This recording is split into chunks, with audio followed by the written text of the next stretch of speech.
Good morning. It is May 26th, about 11:20, and we're approaching the end of the legislative session, and we want to give you a quick update. My name is Richard Moore. I'm Executive Director of TCCTA.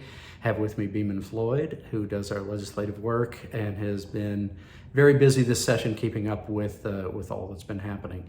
And there has been a lot happening. Beeman, why don't you talk just quickly? There are some things that really don't affect community colleges directly, except they seem to be affecting everything about the conversation here in Austin. What's going on that maybe our members are seeing in the news? Well, sure. We are wrapping the legislative session now. There have been lots of big issues related to higher education, as you know, public education, the electric grid, and most recently issues related to the Attorney General and the House bringing articles of impeachment against the Attorney General. We mention these things not because they have a direct impact on us and we're not working those things for you, except for the higher ed things, but they will have an impact on the way this session wraps and the time that is being spent on the other issues associated with the legislative session. And right now, time is precious. Yeah. Every hour is being counted. Every timestamp is being reviewed. So yeah, these are big issues. Okay. Well, to find out more on these issues, I guess turn on your television. But what's going on with the bills that we are working on? We've been talking about House Bill 8 since before the beginning of the session. Sure. How that. House Bill 8 is finally passed. It got through the process generally without too many amendments, but we now have the new funding formula that we're going to be looking at as we go into the interim.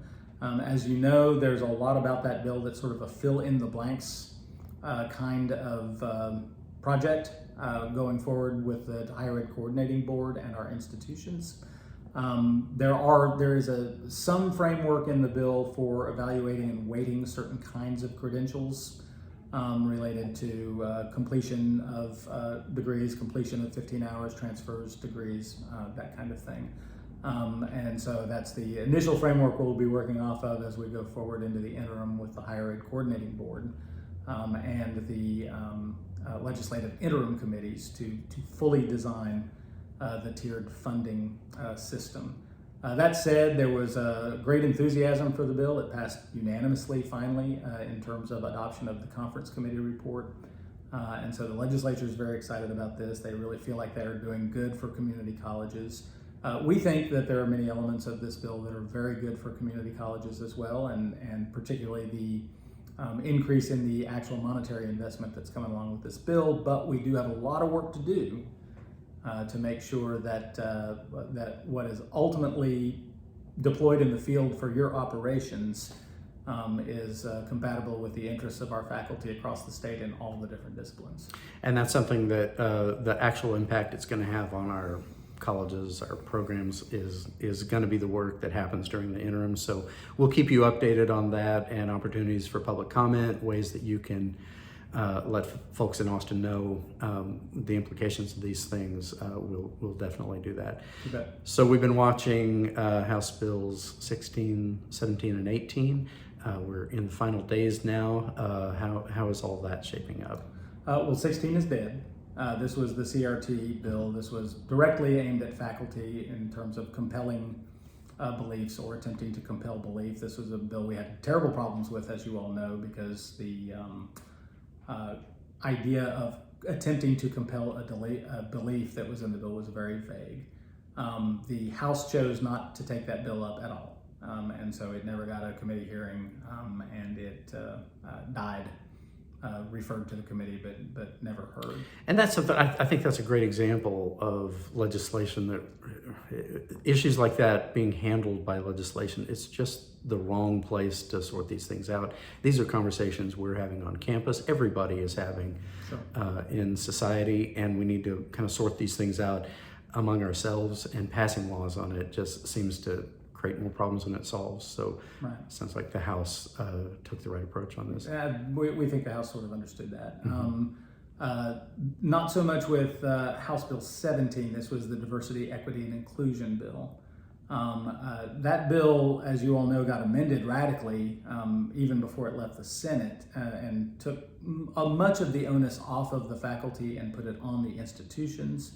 But it was still a direct assault, for lack of a better term, on DEI offices themselves. The bill went over to the House at a very contentious set of hearings, both in committee and on the floor. In fact, the floor hearing on the DEI bill was a week ago Friday, so it was, I don't know when you're actually watching this, but it was a week ago from when we're filming this. And the House, it was so contentious that the House wound up taking the next day off. It was really something to see. There were mitigating amendments put on the bill going both directions on the floor. There was one amendment that was placed that weakened the protection that DEI offices had if they were working in connection with grants and contracts. So this was bad. That there was a sense that was too big a loophole for DEI offices just to continue to operate by the people who have problems with DEI on the floor. There were mitigating amendments coming the other way, the chief of which was that anybody working in a DEI office or in a DEI role at a university has a hold harmless to remain employed at their current salary level. So in other words, there was literally an amendment put on the floor in the House that nobody's going to get fired, but it's very uncertain precisely what that means. It leaves up to the institution what to do with someone who is working in a specific DEI role. And so again, to be determined. Now that said, the bill is not finally passed. The bill has gone back to the Senate, and the Senate has not concurred in the House amendment. So there will now be a conference committee where members of the Senate and members of the House are going to get 5 members each, are going to get in a room and decide how they're going to work on the bill and either compromise or not compromise the bill.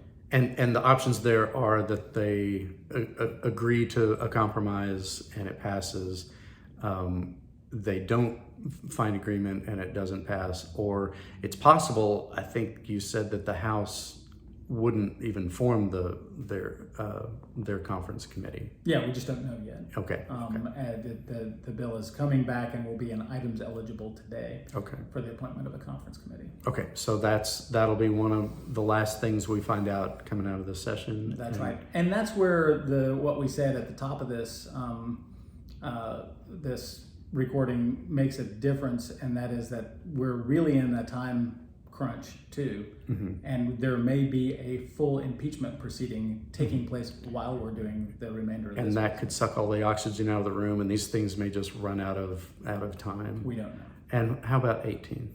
18 is the tenure bill, passed the House in very good shape. In fact, they took a really important amendment from us related to the property interests of people with tenure that really helped the bill be clearer and a better bill in terms of the actual rights of a tenured professor for those of you who have tenure. That bill went back to the Senate. The Senate predictably rejected the House amendments, since the Senate bill eliminates tenure and the House codifies and preserves tenure. So we now have 2 versions of the bill that are really fundamentally at odds with each other going back to conference? Absolutely. Okay. And I've got to tell you that as I sort of try to war game this in my head, I can't figure out how there can be a compromise between these 2 bills. They're just so radically different. I'm very curious to see what the conference committee does or does not do. Okay, so again, we'll be coming down to the wire on that, and we'll keep y'all posted, let you know how that proceeds. So apparently there's some people who just can't get enough of this, and that we may have... I am not one of them. we may have special sessions coming up, the never-ending story. What are you hearing on that? Yeah, the specter of a special has receded a little bit, except in the space of school choice. The governor said definitively that he would call a special if the House and Senate did not pass school choice. It does not look like they're going to pass something that will be acceptable to him. There's still a bill in play that has choice in it, but that remains to be seen, so stay tuned. Okay, we'll keep you posted, and thanks for all you do.